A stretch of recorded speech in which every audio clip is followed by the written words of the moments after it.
안녕하세요. 이혼을 생각하고 있는 30대 여성입니다. 제 얼굴에 침 뱉기 같아 부끄러운 얘기지만 전에는 주변에서 결혼하고 금방 이혼하는 부부들 이야기가 들려올 때면 왜들 애시당초 결혼할 때 좀 신중하게 하지? 얼마나 살았다고 이혼을 한다고 드는 걸까? 참 경솔하다 그런 생각을 했었거든요. 그런데 참 웃겨요. 저도 그런 사람들 중 하나가 된 걸 보면 말이죠. 이래서 사람이 남의 일에 함부로 이러쿵저러쿵 하면 안 되나 싶기도 하고, 남편하고 이혼을 결심한 건 당연히 남편이 제일 문제지만 그래도 굳이 따지자면 시부모님 때문이라고 생각해요.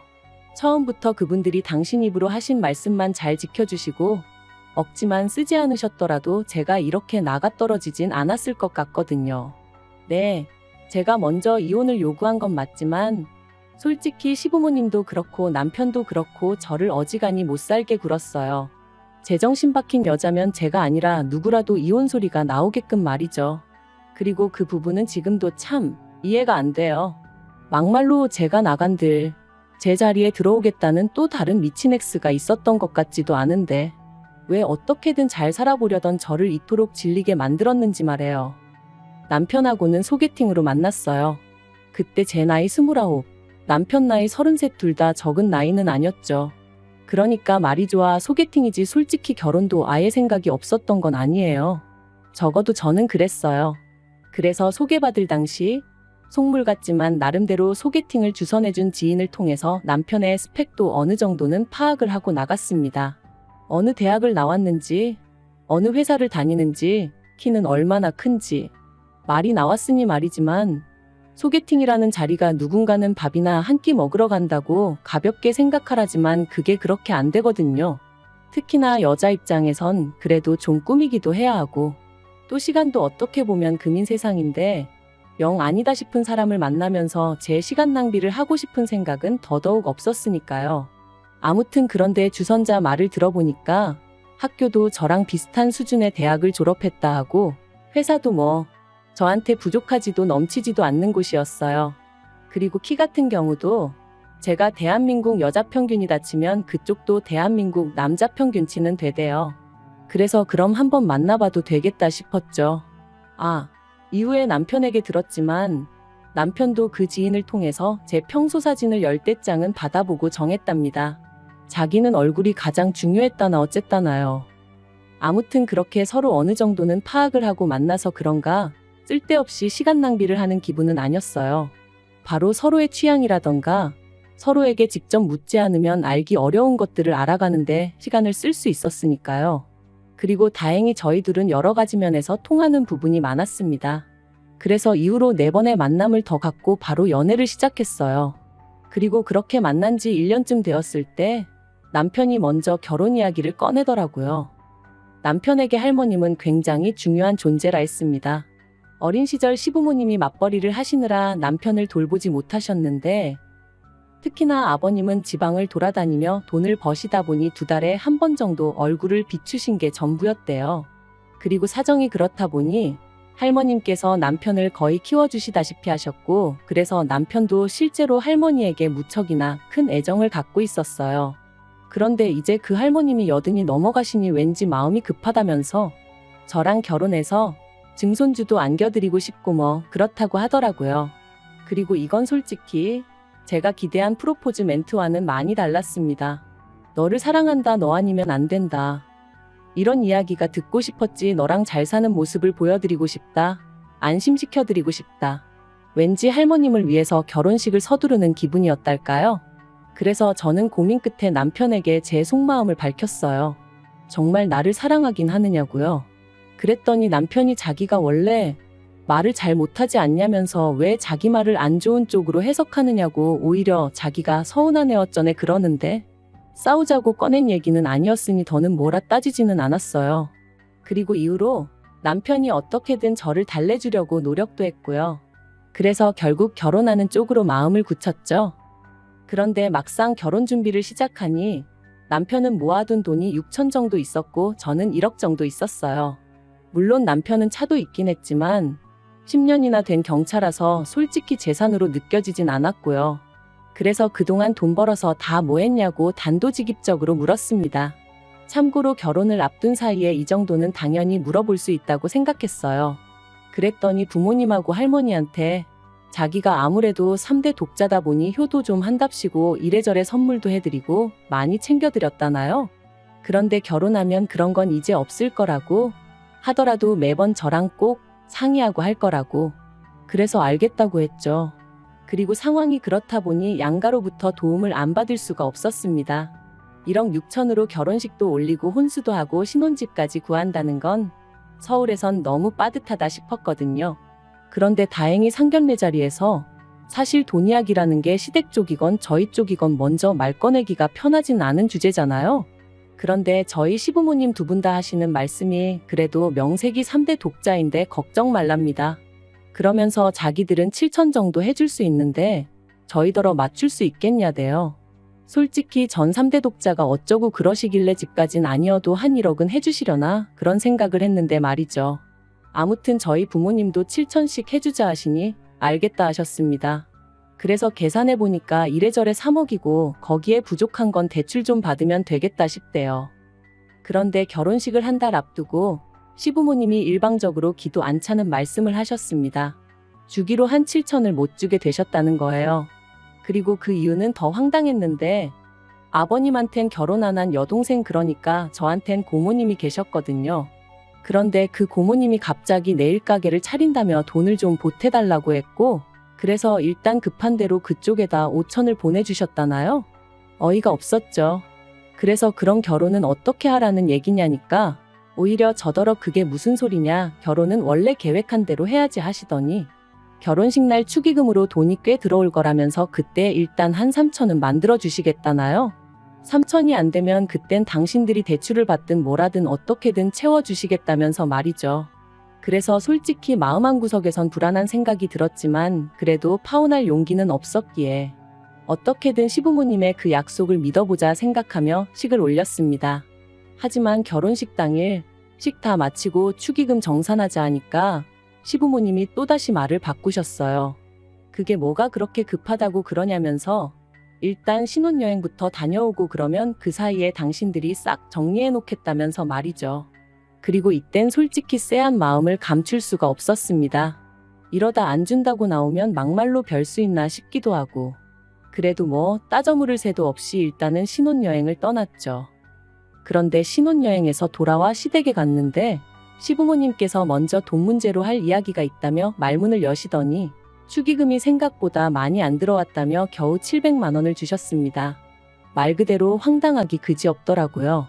7천천만 원에서 2천만 원 주시더니 이제 700만 원.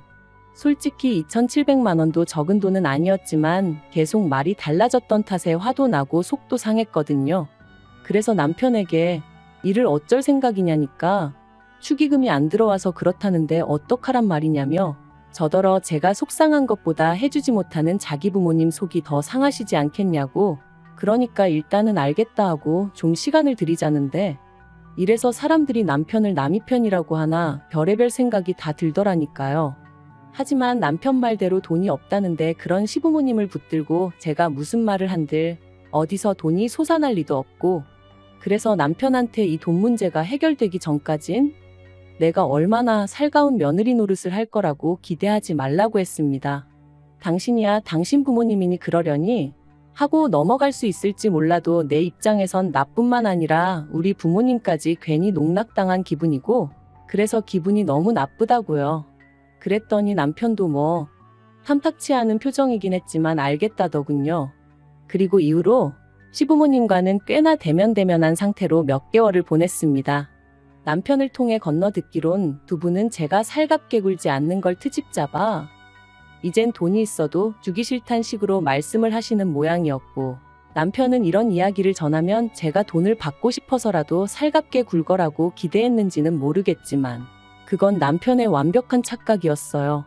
왜냐하면 역으로 그런 이야기를 전해 들으니 나중엔 저도 오기가 생겨서 그래 그까짓 돈 몇천 안 받고 나도 내 속 편한 대로 살면 그만이다 그런 마음을 갖게 되었으니까요.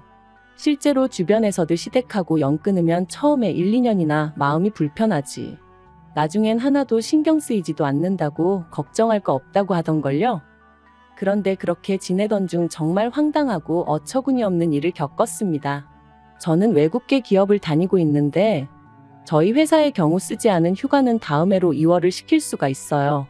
그리고 그렇게 모인 휴가가 자그만치 한 달 반이나 있었기에 일주일 정도 쉬려고 마음을 먹었습니다. 친정 부모님하고 2박 3일로 여행도 다녀오고 남은 날짜는 저 혼자 집에서 좀 푹 쉬려고 했거든요. 그런데 어이없게도 이런 제 계획과는 상관없이 남편이 제가 휴가라는 이야기를 시부모님께 전했고 시부모님이 그럼 마침 잘 됐다면서 남편의 할머님을 저희 집으로 모시겠다고 통보를 해오시대요. 게다가 남편까지 할머님은 자기 부모님과 달리 저한테 뭐 실수하신 것도 없으니 잘해드릴 수 있지? 그러는데 어이가 없었죠. 그래서 나는 그렇게 못한다 했네요. 나랑 사전에 이야기가 된 것도 아니고 난 나름대로의 계획이 다 있으니까 할머님을 그렇게 모시고 싶으면 당신 휴가를 쓰던지 하라고 나한테 이렇게 무턱대고 할머님을 맡기지 마라고 딱 잘라 거절을 했어요. 그랬더니 이제 시부모님도 남편도 난리가 났습니다. 편찮으신 분을 상대로 여기로 모시겠다 했다가 다시 저기로 가시라고 했다가 그게 무슨 짓이냐면서 말이죠. 제 입장에선 정말 억울해 미치겠기에 남편더러 그러니까 당신이 휴가를 내고 일주일 동안 할머님 곁에 있으라 했는데 그러면 남편은 자기가 어떻게 휴가를 일주일이나 내냐면서 그럼 자기 잘린다는 소리나 하고 있고 정말이지 계속 같은 이야기의 반복이었어요. 사실 제가 할머님과 있는 걸 극도로 거부감을 나타냈던 이유는 할머님이 치매도 있으신 데다가 저보다 키도 덩치도 크셨거든요. 그렇다 보니 엄살이 아니라 체력적으로 감당할 자신이 없었습니다. 실제로 어머님은 할머님한테 머리채도 잡아뜯기신 적도 있다고 했으니까요. 그런데도 이번만큼은 남편도 제 편이 아니었습니다. 서운하네 어쩌네. 그래서 결국 알겠다고 일단 친정 부모님과의 여행을 다녀오고 이후로 할머님과 어디를 모시고 가는 건 어렵겠지만 그래도 한 집에서 봐드리긴 하겠다. 그리고 이때만 하더라도 저는 시부모님이 지방에 일이 있어 가셔야 한다고 그래서 저한테 부탁하시는 줄 알았거든요.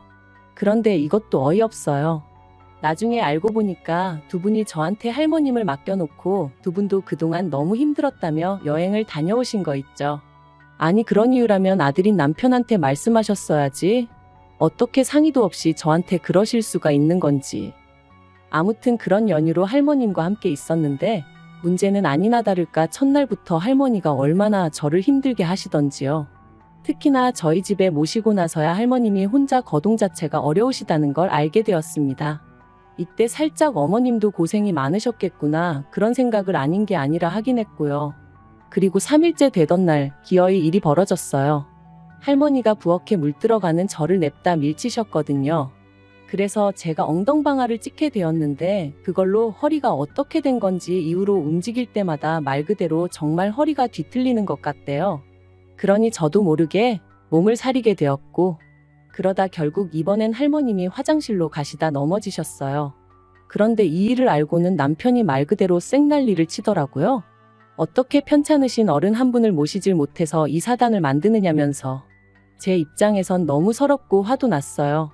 정작 제가 다쳤을 땐 나이도 젊으면서 엄살 부리지 말라 괜히 약한 척하는 거냐 그런 소리나 해댔거든요. 그래서 저 때와는 상반된 남편의 반응을 보니 얼마나 정이 떨어지던지. 그래서 그 길로 친정에 왔어요. 친정에 와서 곰곰이 생각해 보는데 생각할수록 분한 거예요. 결혼식 때도 얼렁뚱땅 돈도 다 못 받고 식을 올렸는데 이제 제 휴가를 핑계로 할머님을 모셔다 놓더니 할머님 병세나 제 상황은 생각도 안 하고 그저 서운하다 괘씸하다만 해대는 게 그래도 이때까지는 이혼 생각보다는 할머님은 다시 시부모님 댁으로 모시고 남편이 저에게 정식으로 사과하면 넘어갈 생각이었어요. 그런데 남편에게 빨리 시부모님더러 모시고 가시라 연락드리라니까 그렇게는 못한답니다. 며칠 계시는 동안 손자된 도리도 못했다면서 자기가 그렇게 못한다고 당분간 같이 지내면서 챙겨드려야겠다며 저더러 아직 휴가만이 남아있지 않냐고 회사에 그거 써야겠다고 하라는 거예요. 그리고는 저한테 이참에 할머님한테 좀 잘해드리고 정도 붙이라면서 자기한테는 뭐 세상 그 누구보다 소중한 분이라나요? 참나 그렇게 소중하면 당신이 곁에 있으라 했습니다. 나는 막말로 생판 남이나 다름없는데 나더러 치매 걸린 할머님을 어떻게 모시라는 거냐 못한다 했죠. 솔직히 까놓고 말해서 남편은 당연하고 시부모님하고도 제가 원만한 사이였으면 좋은 마음으로 노력해보겠다는 소리가 나왔을지도 모르죠. 하지만 그때 제 심정은 내가 왜 그렇게까지 해야 되지? 였어요. 그런데 남편은 계속해서 이건 말이 되네 안 되네. 그리고 저는 저대로 그런 남편을 보고 있으니 도끼가 오르더라고요. 그래서 친정에서 출퇴근해가면서 그 사이에 집을 내놨습니다. 여담이지만 처음으로 남편이 결혼할 때 돈을 쥐꼬리만큼 들고 와서 다행이란 생각이 들었어요. 그래서 제가 제 명의로 집을 계약할 수 있었거든요. 아무튼 부동산에다가 금매로 내놓고 또 타이밍 좋게 사겠다는 사람이 나타나서 남편에게 집 팔았으니 그런 줄 알고 할머니 모시고 나가라 했습니다. 그랬더니 남편은 남편대로 자기 이제 회사 복귀해야 되는데 무슨 말도 안 되는 소리를 하냐면서.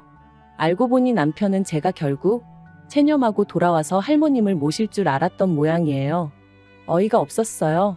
무슨 근거로 그런 착각을 하나 싶은 게. 그리고 그렇게 남편하고 대판 싸우고 결국 이혼 이야기가 아닌 게 아니라 나왔죠. 저처럼 계산적인 여자하고는 자기가 질려서 못 살겠다길래 나야말로 너나 너희 가족처럼 염치 없는 사람들하고는 두 번 다시 상종도 못하겠다 해가며. 어쨌든 또 하나 다행이었던 건 결혼 비용 문제로 마음이 많이 상했던 만큼 혼인신고는 미루고 있었거든요. 그래서 이혼하는 건 일도 아니었어요. 다만 남편이 자기가 결혼할 때 들고 온 돈을 고스란히 돌려달라길래 그걸로 또 한바탕 소란이 있긴 했었지만요. 남편은 저랑 헤어지고 자취방을 구한 듯 했고 할머님은 시부모님 댁으로 가신 눈치예요. 남편이 저 때문에 할머님 건강만 악화되셨다며 책임을 묻겠다길래 그러라 했는데 뭐 아직까지 이후로 들려오는 소식은 없네요. 저희 헤어질 때 시부모님도 당연히 난리셨어요. 그까짓 돈 몇천 때문에 그러냐며 저더러 밴댕이 소갈딱지라는 둥 아주 쪼잔한 애라는 둥 막말을 하셨는데 저라고 헤어지는 마당에 뭐 한다고 그런 소리를 듣고만 있었겠어요. 저도 그런 시부모님께 그렇게 말 바꾸고 거짓말하고 그러시지 말라고 사람이 아주 우스워 보인다고 그랬죠. 솔직히 윗사람한테 욕먹는 아랫사람보단 아랫사람한테 욕먹는 윗사람이 타격이 더 크잖아요. 그래서 전 좀 후련하더라고요. 아무튼 앞으로는 무슨 소식이 들려오든 궁금하지도 않고 그쪽 집안에 무슨 일이 생기건 쳐다도 안 보려고요. 생각해보면 돈 몇 푼 가지고 장난칠 때부터 알아봤어야 하는데 그래도 그놈의 정인지 사랑인지가 뭐라고 믿어보려고 한 제가 멍청했던 걸 누굴 탓하겠어요. 그냥 비싼 돈 내고 인생 수업 들은 셈 치렵니다.